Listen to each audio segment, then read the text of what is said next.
आज आम्ही निविदा काढल्या होत्या, जे शासनाच्या निविदा असतात त्या पूर्ण टेंडर त्यांनी अमान्य केलेले आहे. त्यामुळे भूम शहराचा आज विकास तर खुंटलेलाच आहे. पण रोज जो पाणी पुरवठा असेल, लाईट असेल, साफसफाई असेल, हे सुद्धा आज त्यांच्यामुळे बंद झालेलं आहे. फक्त सभागृहात यायचा कुठला तरी एखादा विषय जो नगरपालिकेला निगडीत नाही असा विषय एखादा सुरुवातीला आणायचा, प्रोसिडिंग वाचू द्यायचा नाही, अजेंडा उघडू द्यायचा नाही आणि त्याच विषयावर चर्चा अगोदर करा, लेखी द्या, नाही तर पुढे जावा. हे म्हणजे एक यांचं ब्लॅकमेलिंग चालू झालंय. प्रत्येक कॉन्ट्रॅक्टर असेल, कुठला गुत्तेदार असेल, त्याला काही त्याची चौकशी न करता त्याला ब्लॅकलिस्ट मध्ये टाका म्हणायचं.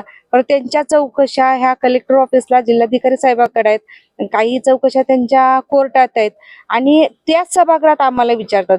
मग कलेक्टर साहेब आणि कोर्ट हे माझ्यापेक्षा वरिष्ठ आहे. मग त्यांना मी वेळोवेळी सांगितलेलं की बरं, जर दोषी जर त्याच्यात आढळले, खरंच कोणी भ्रष्टाचार केलेला असेल, त्याच्यात दोषी जर आढळले तर आम्ही सुद्धा दोषींना सोडणार नाही. पण न्यायप्रविष्ट आहे, त्यांचा निर्णय येऊ द्या, त्यांचा अहवाल येऊ द्या, मग त्याच्यावर बोलू. नाही, तुम्ही सांगा, आत्ताच सांगा, आत्ताच सांगितलं पाहिजे. पण कुठलाही निर्णय घेत असताना किंवा कुठलाही घेताना विचार करावा लागतो, त्याचा अहवाल ऐकून घ्यावा लागतो, त्या कर्मचाऱ्याचं म्हणणं ऐकून घ्यावं लागतं. ह्यांची मानसिकता नाही. म्हणजे ह्यांना फक्त कशामुळं कळाले हे जनतेला कळाले हे तर सांगायची गरज नाही. परत दिवस दिवस नगरपालिकेत जाणं, नगरपालिकेत शोच्या केबिनला बसणं, एखादा कर्मचारीला बोलून घेणं, त्या कर्मचाऱ्याला उभा करणं, 2-2, 3-3 तास त्याला वेटीस धरणं, त्याला आरेरावीची भाषा करणे, तुझं बघतो, तुला दाखवतो, ह्या गोष्टी वारंवार त्यांच्या तोंडातून होतं. आम्हाला कशामुळे करायला म्हणजे आता आपल्याला सगळ्याला कळते की नगरपालिकेत त्यांना वाटतं की खूप काही आहे, पण काम करत असताना नगरपालिका ही आपलं घर नाही. आपण फक्त काम करण्यासाठी निवडून आलं, तर मग आता त्यांना नगरपालिकेकडून काही अपेक्षा असतील, त्या अपेक्षा त्यांच्या पूर्ण होत नसतील, त्यामुळं त्यांचं ह्या गोष्टी चालू असतील. पण प्रत्येक गोष्टीचा ची तक्रार, प्रत्येक गोष्ट छोटी मोठी गोष्ट असेल ती तक्रार आहे. आंदोलन करतो आणि त्यांनी 4 वर्ष हेच केलेलं आहे. प्रत्येक येणारा शिव हा चांगला नाही, प्रत्येक कर्मचारी चांगला नाही, नगराध्यक्ष चांगला नाही. मग चांगलं तर कोण आहे? आज अशी भूम शहराची अवस्था झाली भूम नगरपालिकेचा, एकही शिव यायला तयार नाही, एकही नवीन कर्मचारी यायला तयार नाही.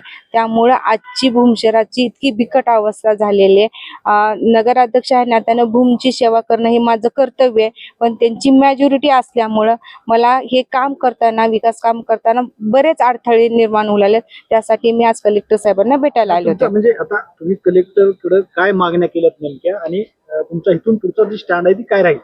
आमच्या आज मागण्या आहेत की त्यांनी प्रत्येक गोष्टीची तक्रार करतात, तर ह्यांना कुठेतरी ह्यांच्यावर कारवाई केली जायला पाहिजे, ह्यांना शिस्त लावली गेली पाहिजे. नगरसेवकाचं काम काय आहे ते चांगलं प्रशासनाने त्यांना सांगितलं पाहिजे की बाबा नगरपालिकेत नगरसेवकाचं काम हे फक्त प्रभागातल्या समस्या मांडायच्यात, पण हे प्रत्येक कामावर जातात, ते काम बंद करा, तिथं आरेरावीची भाषा करणं, ते काम बंद पाडणं, ते काम चालू होऊ नये. म्हणजे विकास कामाला ह्यांचा पूर्णपणे अडथळा आहे आणि ह्यामुळे भूम शहराचं खूप नुकसान होतंय. 20 वर्षाच्या खाली भूम शहराचा विकास झालेला आहे. आज गार्डन असेल, सगळ्यांची आज दुरावस्था करून टाकली. आज भूम शहरामध्ये 4 ते 5 दिवस झाले कॉन्ट्रॅक्टरनी, गुत्तेदारांनी घनकचरा सगळा बंद केलेला आहे. त्यामुळे भूम शहराचा कचरा सगळा आज रोडवर आलेला आहे आणि त्यांच्यात लाईट बंद चालू जे करतायत ते लाईट कुशल कर्मचारी नसल्यामुळे आज भूम शहरामध्ये दिवस दिवस लाईट चालू आहे, त्याला बंद करत नाही, ते जाऊन चालू करतात, पुन्हा ते बंद करत नाही. त्यामुळे जो हा भोर्दंड येणार आहे तो नगरपालिकेला येणार, याला सर्वस्वी जबाबदार ते राहणार आहेत लोक. नगराध्यक्ष म्हणून तुम्ही त्यांच्याशी याबाबत काही संवाद साधला का, किंवा त्यांच्याशी तुम्हाला काय बोलणं झालं? कारण त्यांनी थेट तुमचं पण नाव या सगळ्या आरोपामध्ये घेतलं. आता एक सांगा, प्रशासक काळामध्ये मी नगराध्यक्ष होऊन 4 महिने झालेले, प्रशासक काळामध्ये माझा अर्थार्थी संबंध नाही. त्यामुळं संबंध नसल्यामुळं त्यांचं असं आहे की प्रशासक काळ पण मीच चालवलाय 4 वर्षाचा. पण हे सगळ्या जनतेला माहिती आणि प्रशासनाला माहिती. प्रशासक काळामध्ये त्यांचे काय ठराव झालेले होते, त्यांचे मंजूर झाले. 4 वर्षाचा कार्यकाळ त्यांनी चांगल्या प्रकारे केलाय का नाही केलाय हे वरिष्ठ लोक ठरवतील. भूम नगर परिषद ही घोटाळ्यांची नगर परिषद झाल्याचं आता सध्या चित्र आहे. भूम नगर परिषदेत प्रशासक काळात फार मोठ्या प्रमाणात गैरव्यवहार झाल्याच्या तक्रारी आम्ही जिल्हाधिकारी यांच्याकडे केलेल्या आहेत. आमच्यावर आरोप करण्यात आला की हे ब्लॅकमेलिंग करतायत, पण हे जे आरोप आहेत हे आरोप बिनबुडाचे आरोप आमच्यावर करण्यात आलेले आहेत. कारण आम्ही जो घोटाळे झालेले आहेत त्या घोटाळ्याची रीतसर तक्रार जिल्हाधिकारी यांच्याकडे केलेल्या आहेत आणि त्यात चौकशी सुरू आहे. आणि त्या चौकशीत जे आमच्यावर आरोप करतायत ते त्या चौकशीत कुठं ना कुठं तरी अडकणार आहेत.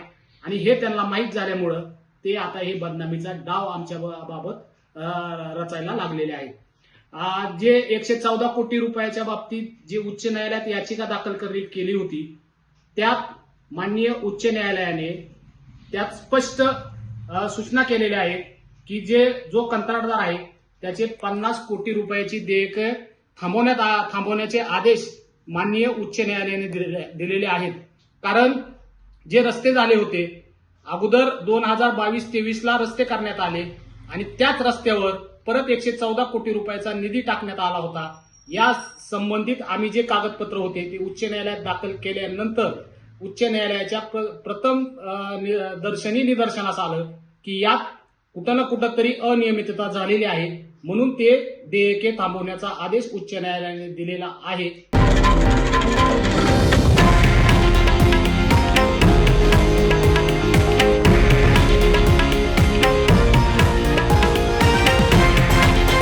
हे आहे देशातील नंबर 1 न्यूज नेटवर्क आणि आपण पाहत आहात TV9 मराठी, एकमेव.